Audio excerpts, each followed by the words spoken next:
The story of Jeff Milton reads better than the greatest Western adventures ever told.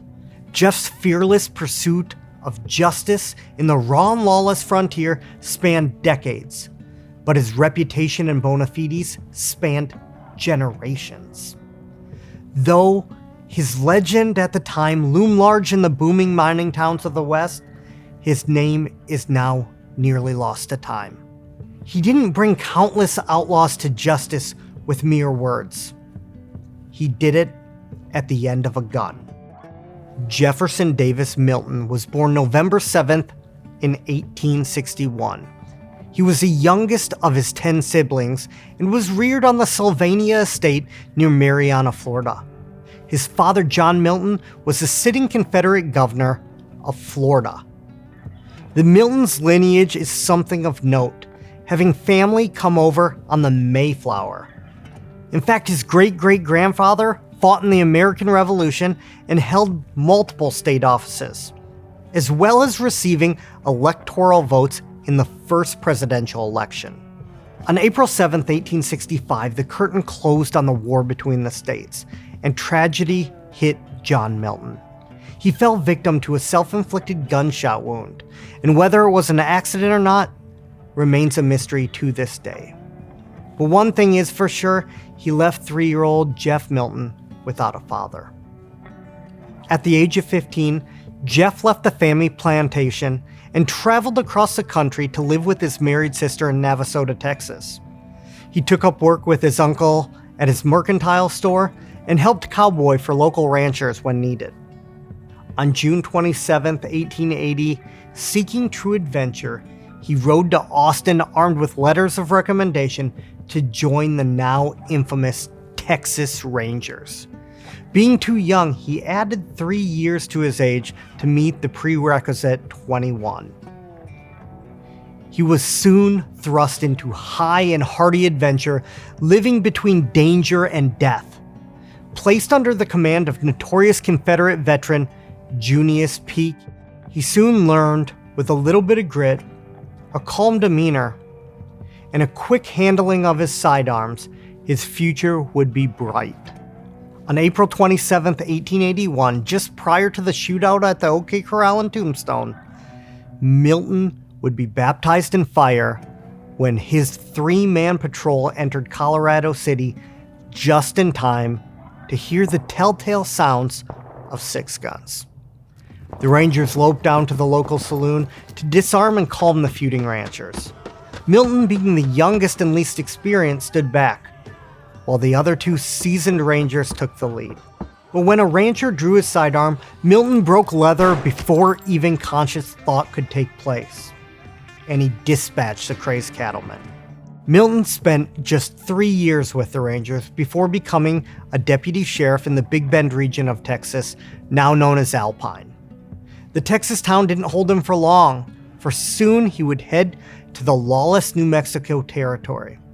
His dangerous decade concluded by chasing Apache from the outnumbered homesteading pioneers and illegal aliens from Mexico for the U.S. government. He tried to plant roots in Tucson by working as a ranch foreman, but when the call of adventure came, Milton answered. In the August of 1894, Milton took a job back in El Paso. El Paso was now a thriving, rambunctious town, and as the chief of police, he saw no shortage of would-be outlaws wanting to test their steel. Milton was happy to oblige them.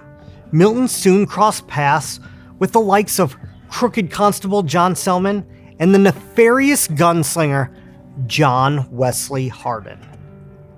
Milton was one of only 2 known men to confront Hardin and live, the other being legendary gunfighter Wild Bill Hickock. When Jeff challenged John Wesley Hardin, Hardin graciously backed down. Not long after this incident, Milton would find himself working for Wells Fargo and Company Express as an agent guarding cargo.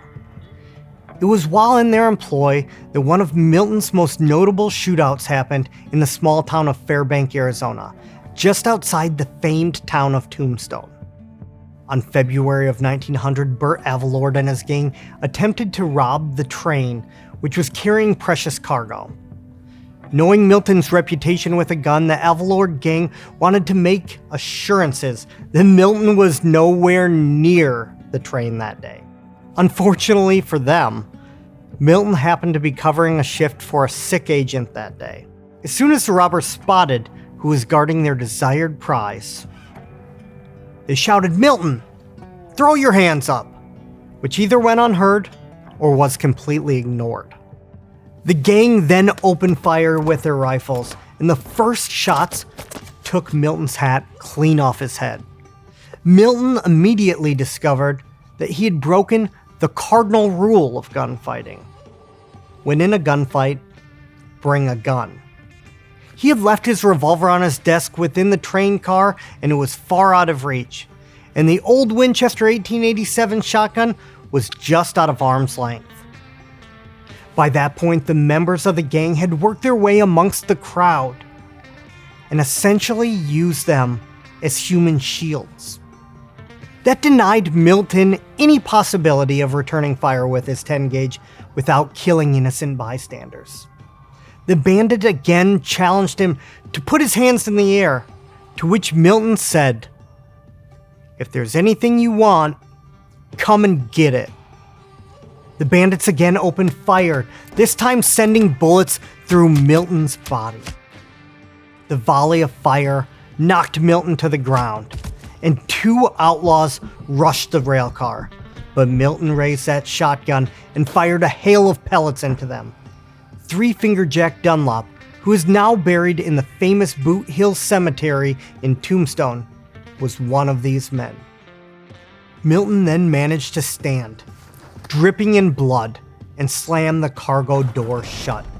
Tossing the vault keys into a pile of parcels, Milton managed to rip off a piece of his shirt and tie it around his now mangled left arm before completely losing consciousness. The remaining bandits continued to pepper the railcar with a hail of bullets from their rifles before a terrified engineer came to tell them Milton was dead. The bandits then entered the car, noticing Milton was still breathing. One of them was prepared to end his life, but thankfully he was talked down by the engineer. They searched Milton's body for the keys, without success. They eventually had to settle for robbing the patrons of the train, leaving with only $40. The bandits left their dying partner, Three-Finger Jack, in their mountain hideout, and he swore if he lived long enough, he'd give each and every one of them up. He did in fact survive for several more days, giving up each and every identity of the gang members. The other 4 members of the gang were soon arrested or killed shortly after. Milton would never regain full use of his damaged left arm, and after a long recovery, he signed on with the U.S. Immigration Service in April of 1904. Due to his reputation as a lawman, it is said he was his own boss and only worked directly with the Commissioner General of Immigration in Washington, D.C. Working 2 years beyond the government's required retirement age of 70, Milton finally hung up his badge in 1932. Milton's long and honorable law enforcement career in the American West is perhaps summed up best in a quote from the man himself. He said, "I never killed a man who didn't need killing, and I never shot an animal except for meat." It was during this latter period of service with the U.S. Immigration Service that this Colt single-action Army Sheriff's model was shipped to Tombstone, Arizona for the unsung hero of the West, Jeff Milton. Guns with documented provenance to figures of the Old West are rarer than the men who carried them. But this gun raises the stakes even more. First of all, it's a factory engraved Colt single action, which accounts for less than 1% of production. Second, it's from the shop of Kuno Helfrich and likely executed by Helfrich's own hand. Third, and perhaps most notably, this is a sheriff's model, which means it has no ejector. The authoritative books on this subject state that under 600 were ever made. To put this in perspective, in the first half of Colt single-action army production, only 17 factory engraved Colt single-action armies were produced without ejectors. This is a supremely rare Colt, and the letter confirms this. A 4 3/4 inch barrel, factory engraved, carved eagle motif, pearl grips, and it's ejectorless. And now for the cherry on top. This specific gun appeared on page 167 in Fine and Historic Arms Annual by the Texas Gun Collector Association and Rock Island Auction Company. Yes, this rare ejectorless Colt would have more than likely been carried by Milton for the latter part of his career, in a shoulder holster under his left arm, rendered useless by the gunfight in Fairbanks, Arizona. Milton learned the hard way to never be caught without your sidearm, and he never intended to again. Prior to his forcible retirement in 1933, you can imagine this old mustachioed gunfighter riding the trail in search of desperados with this gorgeous blued and case-hardened 6-gun as his constant companion.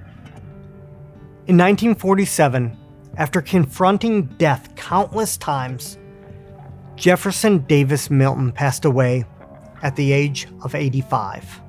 Just 1 year later, the definitive biography on Milton's life was published by J. Everett Haley, titled Jeff Milton, A Good Man with a Gun.